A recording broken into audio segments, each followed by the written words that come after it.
अस्सलाम वालेकुम dear students, welcome to my academy. उम्मीद है सब खैरियत से होंगे। आज हमने पेपर बी करना है, पेपर स्टार्ट किया हुआ है।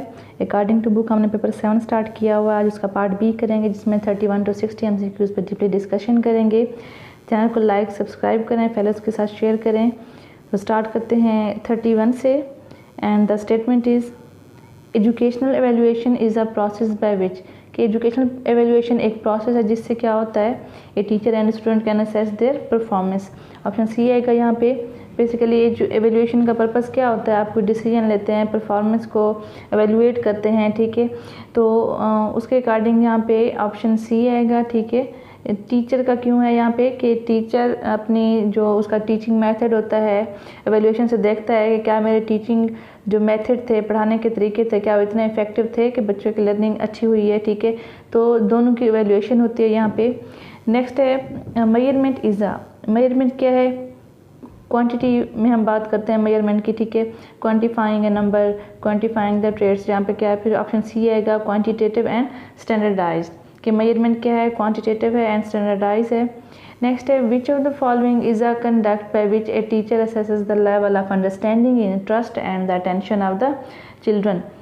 टीचर असेस कर रहा है, ठीक है, लेवल ऑफ अंडरस्टैंडिंग को, इंटरेस्ट को और उसके अटेंशन को। तो यहाँ पे क्या आएगा, असेसमेंट की जा रही है, ठीक है, जायज़ा लिया जा रहा है। तो यहाँ पे क्या आएगा, असेसमेंट आएगा। नेक्स्ट है ए टेस्ट। टेस्ट क्या होता है, इसमें डिफरेंट स्टेटमेंट्स होती हैं, सम ऑफ क्वेश्चंस होते हैं, लिस्ट ऑफ क्वेश्चंस होते हैं, ठीक है। Can be written in oral form, या फिर ये रिटन में भी होता है, ऑरल में भी होता है, ठीक है। Evaluates the traits of the students, तो यहाँ पे ऑल ऑफ दीज आएगा।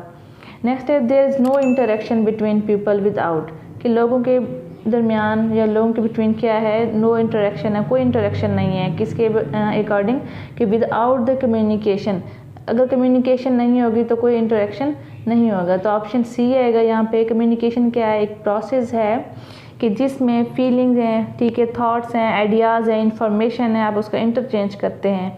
तो यहाँ पे ऑप्शन सी आएगा। नेक्स्ट है teaching and learning could not occur without.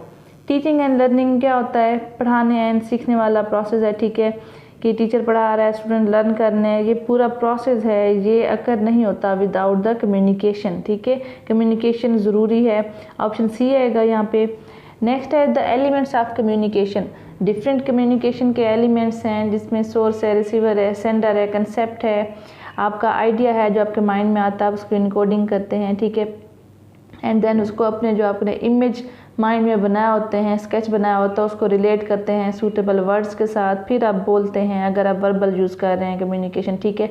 तो यहाँ पे क्या है, ऑप्शंस को देखें तो बुक है, पर्पज़ है, रिस्पॉन्स है एंड आइडिया है। तो कम्युनिकेशन का जो एलिमेंट है मेन क्या है, आइडिया है। आइडिया होता है, कंसेप्ट होता है, उसी कोई वर्ड्स में चेंज किया जाता है या रिटन फॉर्म में या नॉन वर्बल में, ठीक है।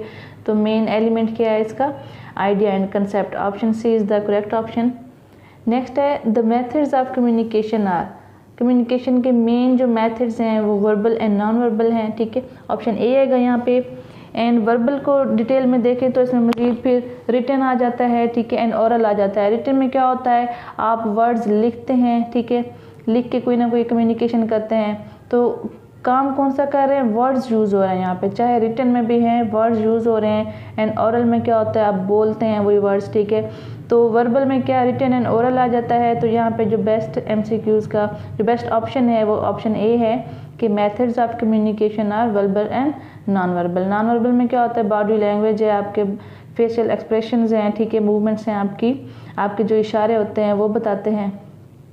तो बाकी ऑप्शंस में क्या है, वो उनका जो कंपैरिजन है, उनका जो कपल है वो ठीक नहीं आ रहा है। वर्बल एंड राइटिंग लिख दिया है, ओरल एंड नॉन ओरल लिख दिया है, ठीक है। तो यहाँ पे जो बेस्ट ऑप्शन है वो ऑप्शन ए है।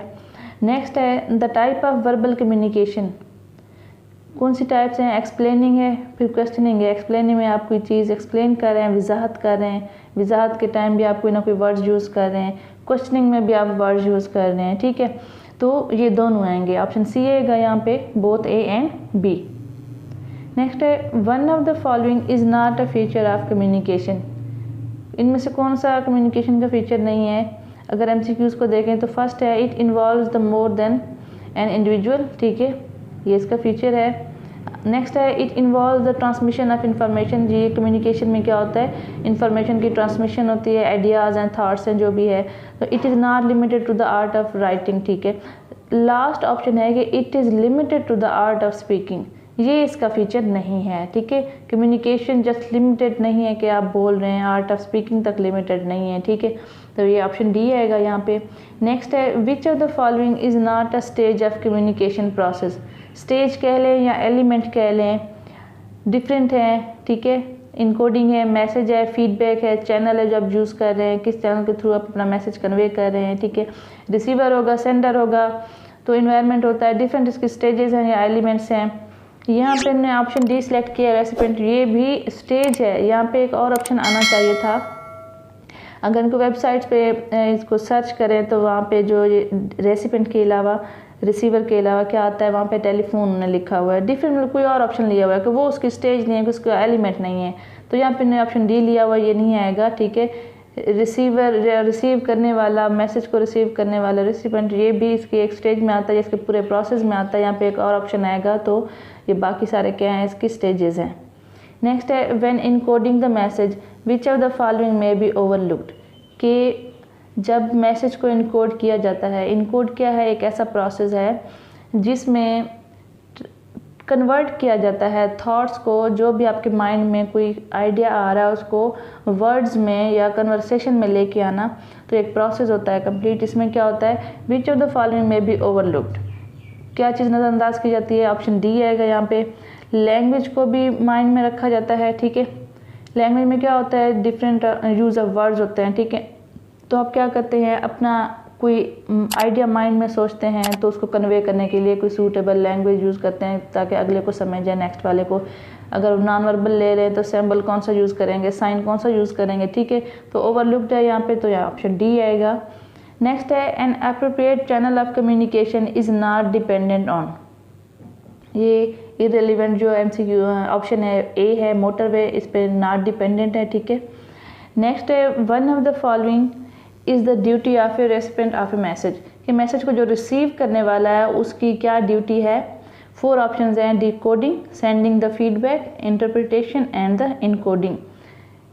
कम्युनिकेशन में इनकोडिंग वो पर्सन करता है, किसी भी मैसेज की इनकोडिंग वो पर्सन करता है जो पहले से मैसेज सेंड कर रहा होता है, ठीक है। एंड रिसीवर या रेसिपेंट क्या करता है, मैसेज को वसूल करने वाला क्या करता है, उसको सुनता है, इंटरप्रिटेशन करता है, डिकोडिंग करता है एंड फीडबैक दोबारा सेंड करता है, ठीक है। या फिर कोई ना कोई बात हो तो उसके आंसर करता है, मतलब फीडबैक देता है। तो यहाँ पे ये होना चाहिए था स्टेप में कि विच of the following is not the duty of recipient of A message, ये इसकी ड्यूटी नहीं है कि वो इनकोडिंग करे। इनकोडिंग करना सेंडर का काम है, जो मैसेज सेंड कर रहा है, इनकोडिंग उसका काम है, ठीक है, उसकी ड्यूटी है। तो यहाँ स्टेटमेंट क्या, स्टेम क्या होनी चाहिए कि विच of the following is not the duty of recipient of A message, इनमें से कौन सी उसकी ड्यूटी नहीं है, देन उसके अकॉर्डिंग ये ऑप्शन डी आएगा, इनकोडिंग आएगा।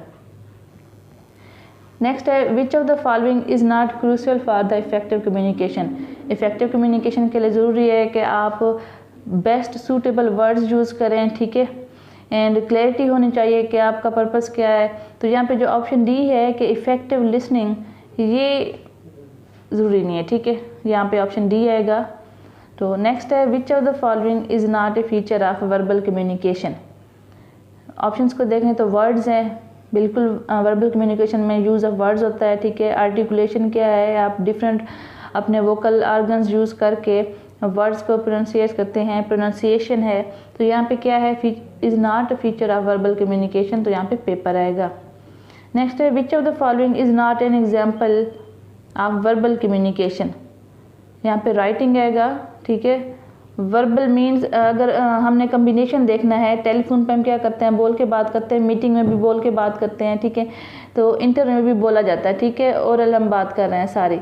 तो यहाँ पे हमने राइटिंग लिया है, ठीक है, हमने कम्बिनेशन को देखा है, बाकी 3 ऑप्शंस एक ही फॉर्म में आ रहे हैं एंड राइटिंग क्या है उसमें रिटन आ जाता है, तो हमें यहाँ पे राइटिंग को सिलेक्ट करना है।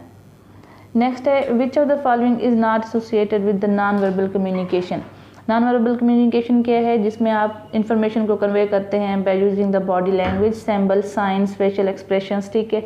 तो यहाँ पे नॉट एसोसिएटेड का वर्ड यूज़ हुआ है स्टेम में। स्टेटमेंट में, तो हम यहाँ पे क्या करेंगे, कन्वर्सेशन को लेंगे। कन्वर्सेशन किस में कंसीडर की जाती है, वर्बल कम्युनिकेशन में। तो ये नॉट एसोसिएटेड है तो यहाँ पे कन्वर्सेशन आएगा, ऑप्शन डी आएगा यहाँ पे। नेक्स्ट है which of the following suggest the impatience. Impatience mean बेसब्री। ऑप्शंस को देखें, स्ट्रोलिंग है मीन्स टहलना, फिंगर ड्रमिंग है, ठीक है, पेसिंग अप एंड डाउन है, तो ये सारी चीज़ें बताती हैं कि बेसब्री है मीन्स बेचैनी है, ठीक है। तो यहाँ पे स्माइलिंग आएगा, लेकिन स्टेटमेंट क्या आएगी, विच of the following not suggest the impatience, ठीक है। बाकी सारी चीज़ें सजेस्ट करती हैं कि बेसब्री है, ठीक है, इम्पेशंस है, पेसिंग अप एंड डाउन है, स्ट्रोलिंग है, टहलना है, फिंगर ड्रमिंग है, ठीक है। तो यहाँ पे ऑप्शन ए आएगा अगर स्टेटमेंट को उस अकॉर्डिंग देखें तो। नेक्स्ट है which of the following is an advantage of non verbal communication कि inaccessible to non natives, option C आएगा यहाँ पे। नेक्स्ट है John Dewey was born in. इनकी birth date and death date आपने लाजमी याद रखनी है। जितने भी हमने पेपर किए हैं ये थर्ड टाइम आई थिंक आ रहा है MCQs। पहले इनकी डेथ का पूछा गया था, अब इनकी बर्थ डेट पूछी गई है। तो इनकी जो बर्थ डेट है वो 1859 है, 20 अक्टूबर 1859, ठीक है। ये अमेरिकन फ़िलासफ़र थे, तो ये आपने याद रखनी है इनकी, ठीक है। इनकी जो डेट है वो 20 अक्टूबर है, तो क्या बनेगा यहाँ पे कि John Dewey was born in 20 October 1859, 20 October, and इनकी डेथ हुई थी 1 जून 1952 में। तो ये याद रखना आपने, अमेरिकन फ़िलासफ़र थे, activity based learning, experience based learning, ठीक है। ये सारी लर्निंग बाय डूइंग ये सारे जॉन डेवी की वजह से हैं, ठीक है। नेक्स्ट है the concept of educating the child on the basis of his interest and inclination is called. जितने भी ऑप्शंस हैं, ठीक है, इमोशनल है, इंटेलेक्चुअल है, सोशल है एंड साइको है। साइको मीन साइकोलॉजी, ठीक है। तो साइको या साइकोलॉजी में ही बच्चे का इंटरेस्ट देखा जाता है, बच्चे के इंटरेस्ट पर फोकस किया जाता है। तो यहाँ पे क्या आएगा, on the basis of his interest आया है, ठीक है। तो यहाँ पे साइको बेस्ड चूज़ करेंगे, ऑप्शन ए आएगा यहाँ पे। नेक्स्ट है which of the following deals with the philosophical problems and values. Values के जितने भी प्रॉब्लम्स हों, ठीक है, तो वो एक्सियोलॉजी में होते हैं, ऑप्शन बी आएगा। एपिस्टीमोलॉजी में क्या होता है, नॉलेज होता है, sources of knowledge, validity of knowledge, ठीक है, वो नॉलेज के बारे में बात करते हैं। ऑन्टोलॉजी में रियलिटी की बात होती है। तो यहाँ पे वैल्यूज़ का कहा गया है तो वो ऑप्शन बी सिलेक्ट करेंगे, एक्सियोलॉजी आएगा यहाँ पे। नेक्स्ट है ethics can be defined as, ये क्या होता है, study of the ideal conduct, option A आएगा यहाँ पे। नेक्स्ट है the idealism was presented by, idealism को प्लाटो ने प्रेजेंट किया था। नेक्स्ट एरिस्टोटल को देखें तो इन्हें रियलिज्म को प्रेजेंट किया था। जॉन डेवी ने प्रैग्मेटिज्म को दिया था, ठीक है, इनमें विलियम जेम्स भी हैं, इनके साथ होते हैं। तो आइडियलिज्म को किसने प्रेजेंट किया था, प्लाटो ने, ऑप्शन ए आएगा। इनका जो मेन फोकस था वो माइंड पे था, आइडियाज़ एंड थाट्स पे था, ठीक है। नेक्स्ट है according to Plato how goodness is apprehended by reason. इनका क्या था कि रीज़न से इनका जो था कि बच्चे किस तरीके से सीखें, बाय रीज़न से, ना कि ऑब्जर्वेशन से। तो यहाँ पे ऑप्शन बी आएगा। नेक्स्ट है where do form exist according to Plato. Plato के अकॉर्डिंग जो फॉर्म्स हैं वो कहाँ एग्जिस्ट करते हैं कि in our mind as ideas, हमारे माइंड में आइडियाज़ के तौर पर एग्जिस्ट करते हैं, ऑप्शन ए आएगा यहाँ पे। नेक्स्ट है how the forms and apprehended according to Plato, ने रीज़न की बात की थी, बाय रीज़न आएगा यहाँ पे। नेक्स्ट है Plato was born in 427 BC and died at the age of, इनकी जो एज थी वो 80, कहीं पे 80 एंड कहीं पे 81 आती है, तो उसके अकॉर्डिंग 80 यहाँ पे सिलेक्ट करेंगे। एंड लास्ट 60 है कि प्लाटो आइडियलिस्ट थे, ठीक है, उन्होंने आइडियलिज्म का कंसेप्ट दिया था। तो यहाँ पे उसके अकॉर्डिंग क्या करेंगे, ऑप्शन बी को सिलेक्ट करेंगे कि Plato was a idealist. I hope क्या सबको समझ आ गई होगी। कमेंट ज़रूर करें, वीडियो अच्छी लगे तो लाइक ज़रूर करें। ओके, टेक केयर, अल्लाह हाफिज़।